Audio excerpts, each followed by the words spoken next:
I'm not holding anything back. This is all the experience and hard-earned lessons I've gathered from transitioning being a PhD student to diving into the corporate world and ultimately launching the Paperless Movement. This journey taught me that real productivity isn't about having the fanciest tools or following the latest trends. It's about understanding what truly works and why. Too often we fall into the trap of thinking that the next shiny app or gadget will solve all our problems. We install one after another, hoping that this time we'll find the perfect solution. But in reality, we end up with a cluttered array of tools that complicate our lives rather than simplifying them. I want to share the exact tool-agnostic concepts and workflows that help me go from struggling with chaotic systems and scattered information to building a cohesive, effective approach to managing time, projects and information, all while avoiding burnout and creating real impact. I'll show you how I learned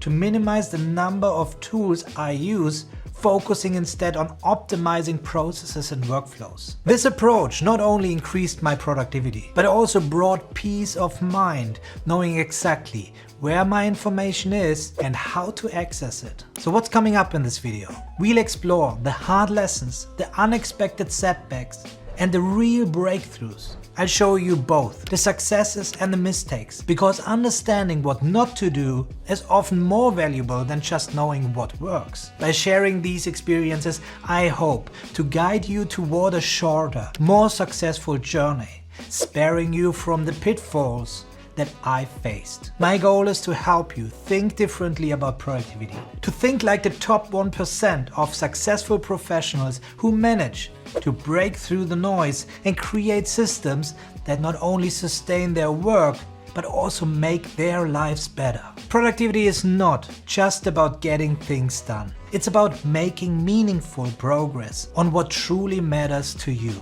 It's about reducing overwhelm and stress by having a system that works for you, not against you. If you're ready to rethink how you work and want to put real strategy behind your productivity systems, you're in the right place. Whether you're an entrepreneur, a corporate professional, or just someone trying to get a grip on managing day-to-day chaos, this guide will equip you with the tools, mindset, and strategies to make a real difference. And finally, this isn't just about me telling my story. It's about you taking control of your productivity journey. So let's dive in and start building systems that will drive real change, not just in your work, but in your life. Paperless Movement, your productivity, your way. After spending years immersed in physics and biology, I finally completed my PhD in molecular biology in 2013. I was eager to dive into the corporate world, expecting that everything would be more efficient and streamlined compared to academia. I thought, this is it. Corporate will be my dream job where I can apply my skills and make a real impact. In 2013, I started working for one of the largest pharmaceutical companies in the world, with over 300,000 employees worldwide at a site based in Switzerland, the heart of innovation and efficiency, or so I thought. I was thrilled and optimistic, imagining a place where processes were flawless and productivity was at its peak. But boy, was I in for a surprise. I quickly noticed that during team meetings, it was confusing who was responsible for what and what the priorities were. In such a dynamic environment, every day something could happen that would change the entire schedule completely. Things we planned would suddenly shift. You had to be flexible. It was a high-pressure environment. I found myself juggling between 10 to 20 projects simultaneously, many of them global, involving teams across different time zones. Imagine trying to coordinate with colleagues when the sun never sets on your workload. It was the worst-case scenario when it came to being a busy professional. Moreover, it seems there was an unspoken rule. You always had to look busy. If you didn't appear busy enough, it seemed like you were lazy. This mindset added another layer of stress, And I see this over and over in other companies as well. Now I know it stems from a lack of transparency and understanding of what is actually going on. Then there were the KPIs, the key performance indicators that everyone was so focused on. But these KPIs were like watermelons, green on the outside but red on the inside. People were always trying to make the numbers look right no matter what, even if it didn't make sense. It was dangerous because it led to decisions based on misleading data. I realized that the so-called productivity came at the cost of burnout and inefficiency. People were just firefighting, constantly reacting to crises rather than proactively managing their work. My initial tasks were mundane, copying and pasting Word documents, reviewing them for formatting errors. Imagine going from cutting-edge research to endless hours of document drudgery. It felt like a step backward at first. But I couldn't just sit there and watch. So I started small. I began fixing the formatting issues in the work documents. You'd be amazed how much time people wasted on this and gave up. I was the first fixing Word formatting issues from the ground up. Next, I noticed that calculations for certain validation processes were done manually, on calculators or even scraps of paper. I quickly built an Excel calculator to automate these repetitive tasks. It was simple but effective. At this point, I began to notice a pattern. Everyone was looking for the next tool or app that promised to solve their productivity problems. Colleagues were installing new software left and right, thinking that this would be the silver bullet. But instead, they ended up with even more scattered information and disconnected systems. I realized that the problem wasn't the lack of tools. It was the lack of a proper process and workflow. Installing more apps without a clear strategy was only adding to the complexity and confusion. I looked closely at our team's daily processes. We were getting calls all the time. People asking for new requests, urgent tasks, last-minute changes. We were just firefighters putting out one blaze after another. No wonder everyone was overwhelmed and working at 150%. I thought to myself, there has to be a better way to organize these things. Back then, we didn't have any fancy tools. Notion wasn't a thing yet, and third-party project management software was either too expensive or not approved by the company. So I started with what we had. I proposed building a more sophisticated system to streamline our processes. My team leader suggested I explore Microsoft SharePoint, which was heavily used in the company, but not to its full potential. Building on the Excel sheet, I decided to use SharePoint to create a more robust system. SharePoint was already approved and available, but most people in the company didn't know how to use it beyond basic document storage. I saw an immediate opportunity to create what I now understand as a single source of truth. A central point where everyone could access the information they needed. Back then, I didn't know the term single source of truth, but I was already aiming for that simplicity and clarity. I went back to my team leader and said, give me 3 months and I'll build something that can change the way we work. She agreed and I got to work. I built a ticketing system based on SharePoint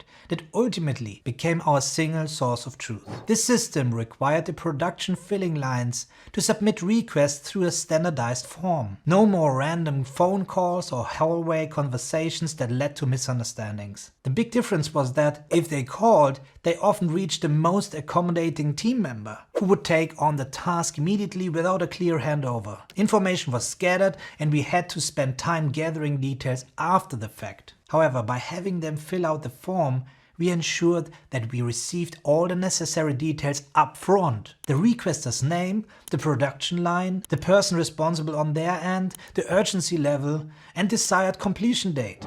We even integrated a calendar that allowed them to see our workload and availability, which often led them to adjust their expectations and deadlines accordingly. This shift put the responsibility on the requester to provide complete information, reducing the back and forth that used to consume so much of our time. No more ambitious requests or missing details that led to delays and frustration. The moment they submitted the form, we had everything we needed to process the request efficiently. Moreover, this transparency allowed us to prioritize tasks effectively and allocate resources where they were needed most. It also empowered the production teams to take responsibility for their requests, fostering a culture of accountability. Without realizing it, I was already applying key concepts of what would later become the ICOR Methodology. By creating this system, I was implementing the 4 stages. Input. We established a standardized method for capturing information through the forms. Instead of random calls or emails, all information came in through one channel, ensuring consistency and completeness. Control. We processed the incoming requests systematically, assigning them to the team members based on workload and expertise. The centralized database allowed us to monitor progress and identify bottlenecks. Output. With clear tasks and deadlines, we executed the work more efficiently. The team knew exactly what was expected, and the production lines knew when to expect results. And finally, refine. We regularly gathered feedback from both our team and the production lines. We made adjustments to the forms, added new fields, and improved the workflow to make it even more efficient. This iterative process of continuous improvement became a core principle of the ICOR methodology. After a year of using the ticketing system, our team performance increased by 60% with the same headcount. Think about that, 60% more efficient without adding more people. Instead of being perpetually overworked, we could now operate at a normal pace with much higher efficiency. One of the unexpected benefits was how this system reduced interruptions from other departments. Previously, we'd have people from quality assurance or the laboratory popping in saying, "Do you have 5 minutes? I have a question." Those 5 minutes interruptions often turned into lengthy searches for documents or status updates, pulling us away from our primary tasks. By attaching all relevant documents and updates to the requests in the ticketing system, other departments could access the information they needed directly. They could retrieve reports, see the status of a request, or download necessary documentation without having to track us down. This minimized unnecessary contact points and interruptions, allowing us to focus on our work. Moreover, the transparency of the system improved collaboration across departments. Everyone had access to the same information, reducing misunderstandings and miscommunication. Our success was even confirmed during a Class A certification program by Oliver White, a business excellence program that many big companies undertake to improve their overall manufacturing performance. As we adopted more tools and streamlined processes, I realized the importance of having a structured framework to effectively organize these tools as part of a comprehensive productivity system. Without even realizing it at the time, I was laying the foundation for what would later become the ICOR framework, which focuses on intelligently integrating tools throughout the entire productivity process. I began to understand that it's not just about the tools themselves, but how they fit into our overall process. We needed a structured approach to integrate these tools effectively, ensuring they served our objectives without creating redundancy or overlap. I also noticed that the more apps people used, the more complicated their lives became. Colleagues had multiple note-taking apps, task managers, and storage solutions, leading to scattered information and inefficiency. I realized that digital minimalism, using as few apps as possible, was key to reducing overwhelm and increasing productivity. I started encouraging my team and others to evaluate their tools critically. Do we really need this app? Can we accomplish this process with another app we already have? These were the 2 questions I always ask. By identifying redundant applications and consolidating our tools, we reduced the amount of scattered information and streamlined our workflows. But as our success grew, so did the workload. Our team leader quickly filled the 60% performance gain with new projects and opportunities, pushing us back into overwork. This was frustrating for the team, as becoming more efficient now meant taking on even more tasks. It wouldn't have been an issue if the workload was kept at 100%, but unfortunately, it wasn't. I was a yes person, eager to take on more, to prove myself, climbing that corporate ladder. It wasn't unusual for me to work 13 hours a day, 6 days a week.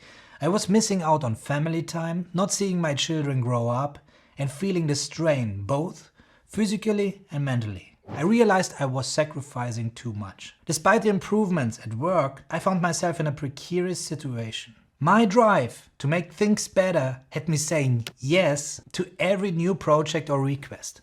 I wanted to prove my worth, to show that I could handle anything thrown my way. But this came at a cost. I worked late into the night and on weekends. My family life was suffering. I missed important moments with my children, their school events, bedtime stories, weekend outings. Physically, I was exhausted. Mentally, I was burning out. I started to question whether the sacrifices were worth it. I realized that while I was helping the company become more efficient, I was becoming less efficient in my own life. In addition to the physical workload, I was drowning in information. My days were filled with back-to-back meetings. And at the end of the week, I often wondered what I had actually accomplished. I was serving others' agendas more than my own tasks and goals. My note-taking system was a mess. I carried multiple paper notebooks, trying to keep one for each project or topic. But it wasn't working. Important information was scattered across different notebooks, and finding what I needed quickly was nearly impossible. I began to question whether I needed to take notes at all. I realized that I was taking notes just for the sake of it, creating noise and clutter without any real benefit.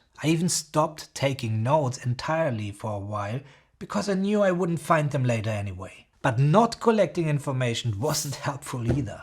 Especially as I was juggling several projects at once, I needed a better system. In 2018, I bought my first iPad that had an Apple Pencil and started exploring digital handwriting note-taking apps like GoodNotes, Notability, and Apple Notes. It was a game changer. I could organize my notes, search for information in my handwritten notes instantly, and reduce the physical clutter. This sparked the idea for the Paperless Movement. Switching to digital note-taking was a turning point. With the iPad and Apple Pencil, I could combine the tactile experience of handwriting with the power of digital organization.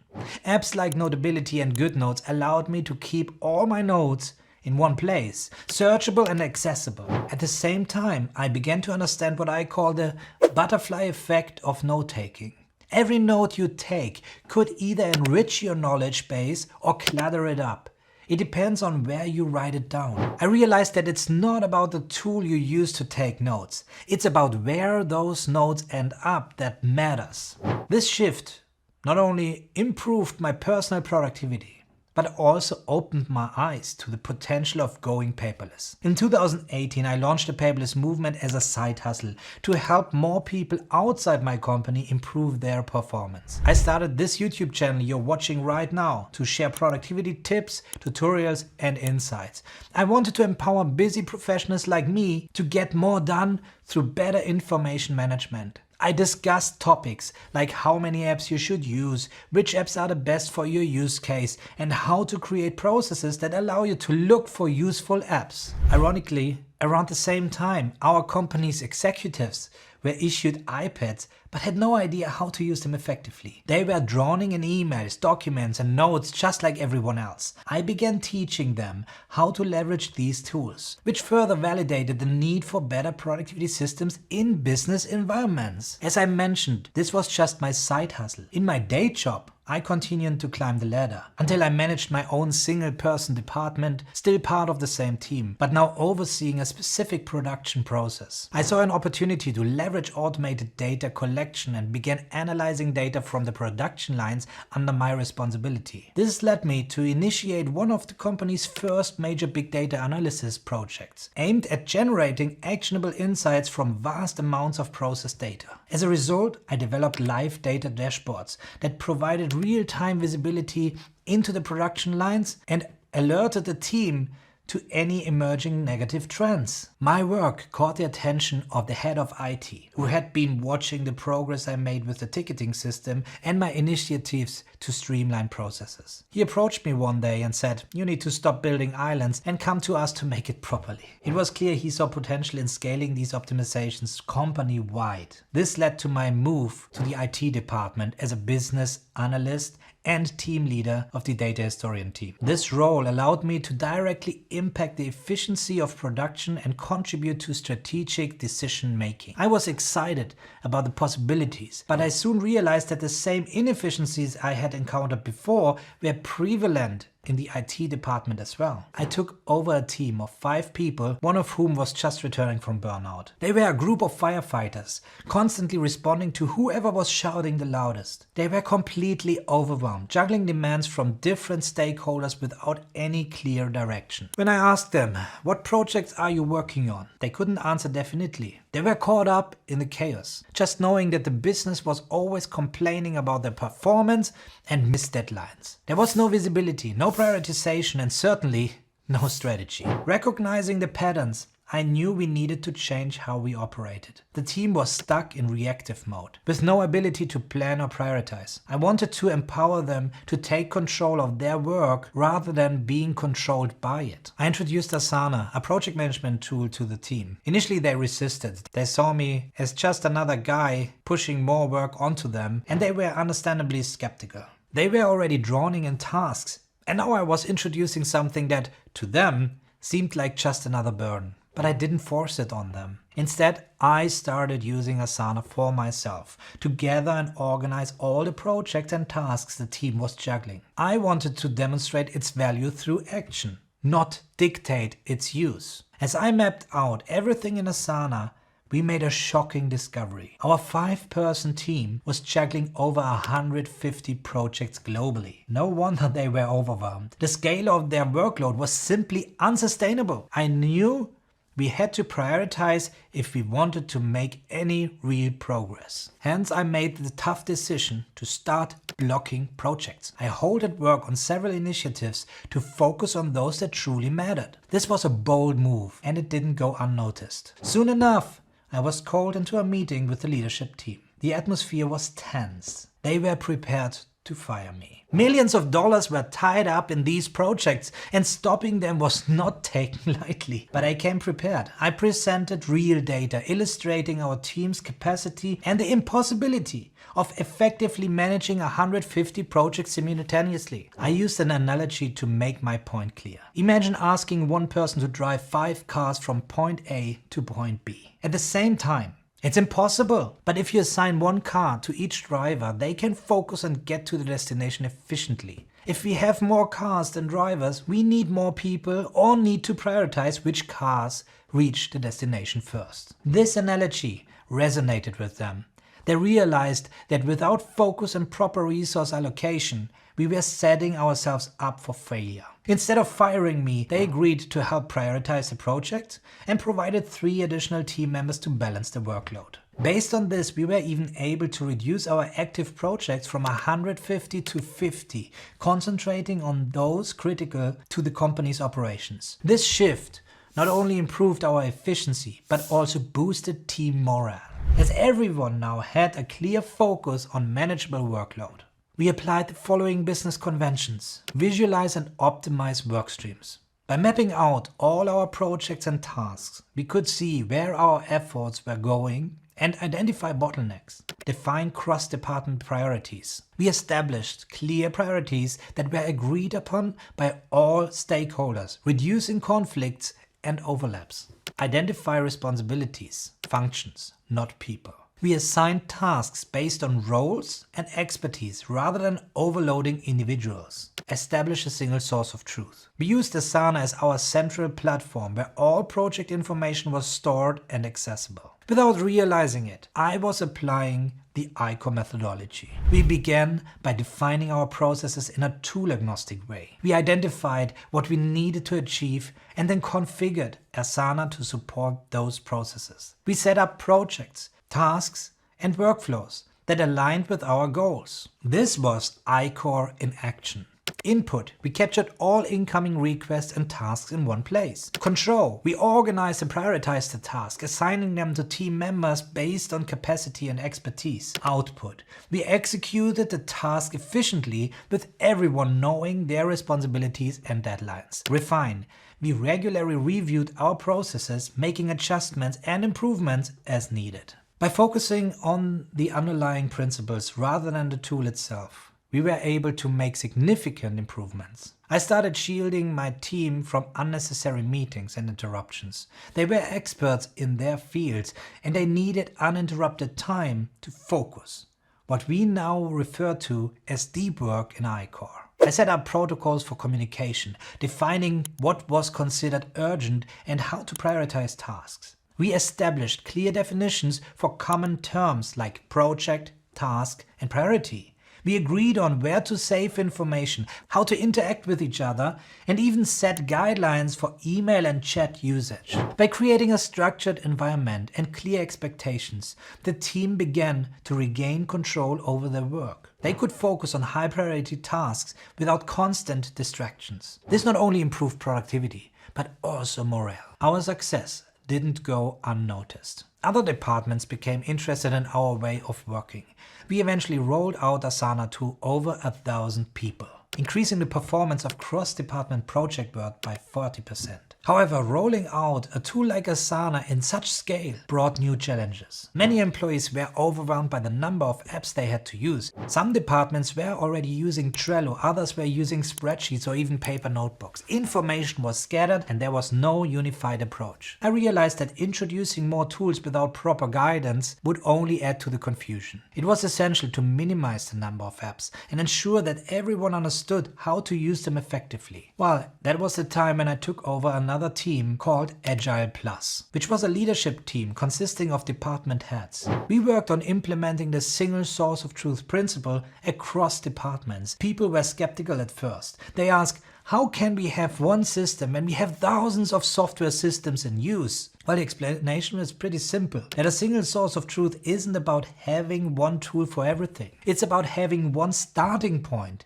where everyone can find the information they need, then links out to the relevant systems. It's the power of context. I identified a tool, ServiceNow, that was already in use for IT ticket management. It had more capabilities than initially realized. We decided to use it as our single source of truth. All other systems could be linked through it, providing a centralized access point without disrupting existing workflows. By centralizing access points and creating a cohesive structure, we improved collaboration and efficiency across the organization's side and even improved collaboration work globally. From 2018 to 2021, as part of the Paperless Movement, which was still a side hustle at that time, I worked one-on-one with hundreds of busy professionals and teams to improve their business productivity systems. What I discovered was eye-opening. The company I worked for was no exception. The challenges we faced were common across industries and roles. Busy professionals everywhere were struggling with the same issues: information overload, inefficient processes, and a lack of clarity in turning knowledge into action. Many were caught in a cycle of work about work, spending more time managing work than actually doing it. They were overwhelmed by the number of apps and tools, leading to scattered information and decreased productivity. This realization set my mission to help them change. In 2020, I formalized the ICOR Methodology for the first time, which stands for Input, Control, Output, Refine. It defines a productivity system end-to-end in a tool-agnostic way. Working 8 years, mainly as a business analyst in big industries and spending 4+ years with business clients one-on-one made me acutely aware that building a professional end-to-end productivity system takes time and expertise. I wanted to make my insights accessible to more people.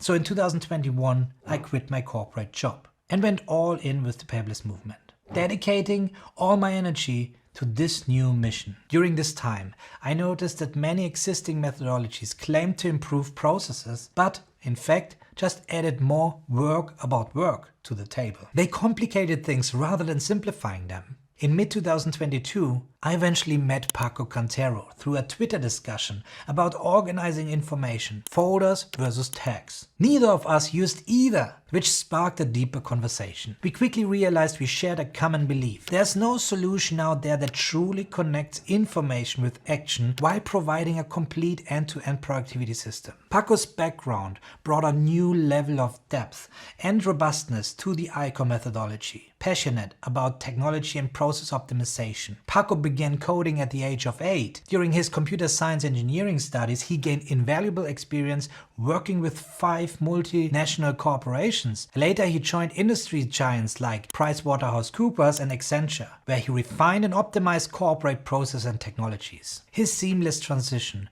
from a sought-after consultant to managing 4 businesses and a team of over 70 people highlights his ability to foster efficiency and organization. Paco's journey which began with launching his first business in 2002, showcases the level of productivity and control that busy professionals can achieve, something we wanted to embed in the ICOR methodology. Together, we enhanced the ICOR methodology, merging our experiences to create a comprehensive, tool-agnostic system for transforming information into action. Paco's expertise in both the corporate world and entrepreneurship made our approach even more robust. We focused on processes and workflows over specific apps, empowering people to optimize their productivity systems regardless of the tools they use. To make ICOR accessible to everyone, we set this methodology in stone with our book ICOR Journey. This book is a culmination of decades of practical experience, offering a guide to building resilient, effective productivity systems tailored to each individual's unique needs and goals. It's not just theory, it's a pathway to real, lasting change. And it's been proven in real business settings, not only through our own experience, but also by the thousands of members who have embraced the ICOR Journey through our membership and inner circle coaching program. We are seeing it over and over. Members experience the same transformative impact described in this video. But unlike my 12-year journey, they're achieving it just within a month. What's truly remarkable is that this approach is universally applicable, regardless of your industry or the tools you use. So that's my journey from entering the corporate world full of hope, navigating unexpected challenges, to founding the Paperless Movement and developing the ICOR methodology. If there's one thing I want you to take away from this video, it's that real productivity isn't about having the perfect tool or following the latest trend. It's about understanding the underlying principles that make systems work. It's about making intentional decisions that align with what truly matters to you. Whether you're in corporate or a freelancer or an entrepreneur, remember that productivity is not just about getting things done. It's about getting the right things done in a way that lets you live the life you want. Reduce the number of apps you use to as few as possible. Choose apps that are focused on your work style and type of work. Think in processes, optimize them, and then look for apps that cover them all. Stop taking notes you'll never find. Instead, build a highly effective knowledge base by understanding where your notes end up and how they integrate into your overall system. Remember, every note you take could affect your overall productivity system. This is the butterfly effect of note-taking. Each note could enrich your knowledge base or clutter it up. It depends on where you write it down. Thank you so much for joining me today. I hope my journey helps you on your journey toward a more productive and fulfilling life. If you want to discover how effective your current productivity system is, take the free quiz linked in the description below. It offers valuable insights into the strength of your system and provides actionable steps to boost your productivity using the ICOR methodology. After taking the quiz, I'd love for you to come back here and share your results in the comments below. It will be interesting to see how well things are working for everyone watching this video. If you found this video helpful, give it a thumbs up and share it with any friends, colleagues, bosses, or business partners who could benefit from it. Thanks for watching, and let's ICOR.